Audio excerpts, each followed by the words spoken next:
Hello दोस्तों, मैं हूं सूर्यकांत, आपका उद्यान मित्र एंडलेस नेचर इस मेरे यूट्यूब चैनल में मैं आप सभी दोस्तों का फिर से स्वागत करता हूं। इस वीडियो में आज हम दुनिया के सबसे आकर्षक और सुंदर फूलों की श्रेणी में से एक, जो स्वर्ग का पक्षी या फिर बर्ड ऑफ पैराडाइज के नाम से दुनिया भर में मशहूर है, उस पौधे के बारे में कुछ नई बातें जानने की कोशिश करेंगे। दोस्तों, सामान्य तौर पर हमारे बागवानी में बर्ड ऑफ पैराडाइज के नाम से जाने पहचाने जाने वाले इस पौधे का वैज्ञानिक नाम स्ट्रेलिचिया रेगिना है और केले की प्रजाति या फिर बनाना फैमिली से बिलोंग करने वाले इनके स्ट्रेलिचियासी परिवार में इनकी लगभग 5 प्रमुख प्रजातियां पाई जाती है, जो आकार, फूलों का पैटर्न और ऊंचाई में भी भिन्न भिन्न प्रकार के होते हैं। जिसमें से यह स्ट्रेलिचिया रेजिना प्रजाति दुनिया भर के बागानों में और हमारी बागवानी में भी बहुत ही लोकप्रिय और हार्टली उगाई जाने वाली प्रजाति है। मूल रूप से यह प्रजातियां दक्षिण अफ्रीका के मूल निवासी है। दक्षिण अफ्रीका का दक्षिणी छोर, जो केप ऑफ गुड होप के नाम से प्रसिद्ध है, वहाँ के जंगलों में से इन पौधों को एक अंग्रेजी खोजकर्ता जोसेफ बैंक ने खोज निकाला और उन्होंने किंग जॉर्ज तृतीय की पत्नी चार्लेट सोफी, जिसका जन्म गांव मैक्लेनबर्ग स्ट्रेलिज था, उस स्ट्रेलिज गांव के नाम पर इनके जीन्स का स्ट्रेलिचिया यह नाम रखा है। साथ में सामान्य नामों में इन फूलों के सौंदर्य एवं रंगरूप के कारण इसे बर्ड ऑफ पैराडाइज और क्रेन लिली ऐसे नामों से जाना पहचाना जाता है। दोस्तों, इस बर्ड ऑफ पैराडाइज पौधे के फूल सच में बेहद सुंदर और अद्भुत है, क्योंकि इन फूलों के जादुई रंग, शारीरिक बनावट, आकार, राजसी या फिर शाही खूबसूरती और पक्षी के सिर जैसा आकार इसे सच में स्वर्ग से उतरा हुआ पक्षी यह नाम दिलाने में काफ़ी है। क्योंकि हमारी प्लांट गैलरी में जब भी इस पौधे पर यह फूल खिलते हैं, तब ऐसा प्रतीत होता है कि फूलों के रूप में स्वर्गीय आभा दिखाने वाला कोई स्वर्गीय पक्षी इन पौधों पर बैठा हो या फिर उड़ान भरने के लिए तैयार हो। और इसीलिए इन फूलों का राजसी स्वरूप और स्वर्गीय पक्षी की जैसी आभासी प्रतिमा की वजह से ही इस पौधे के लिए हमारे हृदय के गहराई से जो नाम निकला है वह है स्वर्ग का पक्षी या फिर बर्ड ऑफ पैराडाइज, जो हमें एक अलग दुनिया से जोड़ देता है। दोस्तों, इन बर्ड ऑफ पैराडाइज के फूलों में एक बहुत ही अनोखी रंग संगति का विषम मिश्रण देखा जाता है, जिसमें फूलों के कलर शेड अनुसार नारंगी, पीला और नीला रंग प्रमुख उपस्थिति दिखाते हैं। काल्पनिक दृष्टिकोण से देखने पर इस नीले रंग की पंखुड़ी को पक्षी की चोंच माना जाता है, जिसे बॉटनिकल लैंग्वेज में फूलों का स्पैथ कहा जाता है। और इन फूलों में यह नीले रंग की चोंच इन फूलों के सौंदर्य में सबसे आकर्षक दिखाई देती है। इस पक्षी की यह नीले रंग की चोंच या फिर यह नीला रंग आत्मविश्वास, शांति, स्थिरता, एकाग्रता और विश्वास जैसे नैतिक मूल्यों को दर्शाता है। साथ में यह गहरा नीला रंग हमें समंदर की गहराई और आकाश की भव्यता को भी दर्शाता है। इन फूलों के कलर शेड अनुसार इनके पंखुड़ियों का पीला रंग हमें आशावादी रहने का संदेश देता है और साथ में यह पीला रंग सौभाग्य का भी प्रतीक होता है। साथ में इन फूलों के पंखुड़ियों का नारंगी रंग हमें साहस, निर्भयता, ध्येय और खुशी जैसे गुणों से रूबरू करवाता है। और इसी तरह मिश्रित रंग संगति वाला यह बर्ड ऑफ पैराडाइज का राजसी फूल हमें कई नैतिक मूल्यों की सीख देता है। दोस्तों, यह बर्ड ऑफ पैराडाइज के फूल सिर्फ सौंदर्यवादी या फिर दिखावटी किस्म के होते हैं और इन फूलों में कोई खुशबू वगैरह नहीं होती। साथ में इन पौधों की नेटिव लैंड साउथ अफ्रीका में इन फूलों को क्रेन लिली के नाम से जाना जाता है,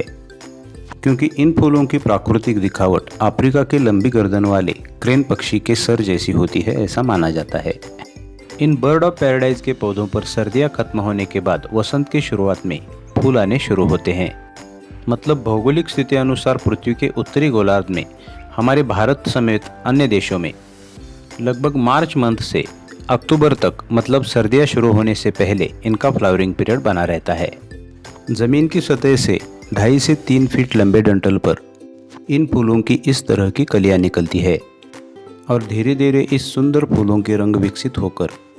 यह अद्भुत फूल पूर्ण आकार में इस तरह खिल जाता है।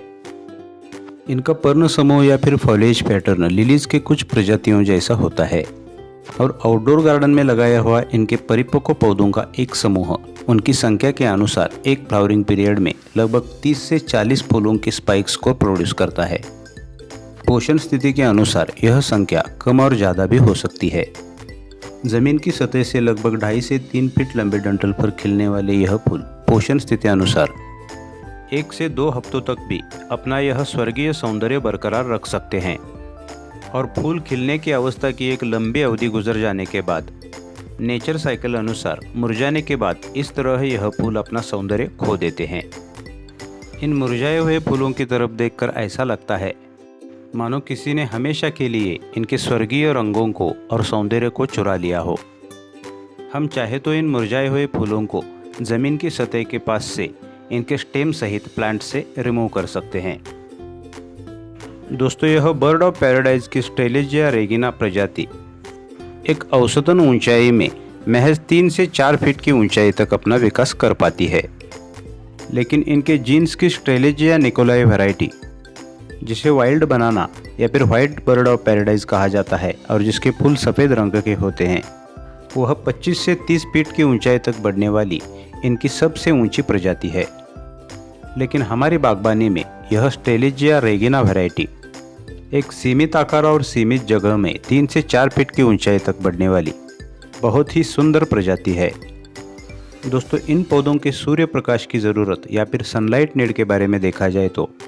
यह पौधे पूर्ण सूरज की रोशनी में बढ़ने वाले पौधे हैं।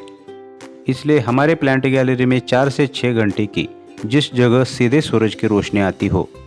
वह जगह या फिर वह लोकेशन हमें इन पौधों के लिए चूज़ करना है, क्योंकि पूर्ण सूरज की रोशनी के नीचे ही इन पौधों की कलियां अच्छी तरह से विकसित होकर इन फूलों में यह सुंदर रंग विकसित होते हैं। साथ में हमारे प्लांट गैलरी में बड़े पेड़ों से चनी हुई 70 से 80% फिल्टर्ड सनराइज में भी यह पौधे अपनी अच्छी ग्रोथ करते हैं। इसलिए हमारे भारत समेत पृथ्वी के उत्तरी गोलार्ध में जो भी देश आते हैं, वहाँ हमारे गार्डन्स का साउथ ईस्ट या साउथ वेस्ट लोकेशन हमें चूज़ करना है, और ठीक इसके विपरीत पृथ्वी के दक्षिण गोलार्ध में भी नॉर्थ ईस्ट या नॉर्थ वेस्ट लोकेशन इन पौधों के लिए हमें चूज़ करना है, क्योंकि इन डायरेक्शंस या फिर इन दिशाओं में लगभग साल भर सूरज के उत्तरायण और दक्षिणायन काल जैसे भ्रमण काल में भी सूरज की रोशनी हमेशा बनी रहती है।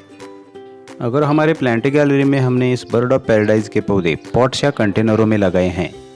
तो बहुत तेज़ गर्मियों के दिनों में इनके गमलों की थोड़ी सी पार्शियल सनलाइट में हम मूवमेंट कर सकते हैं,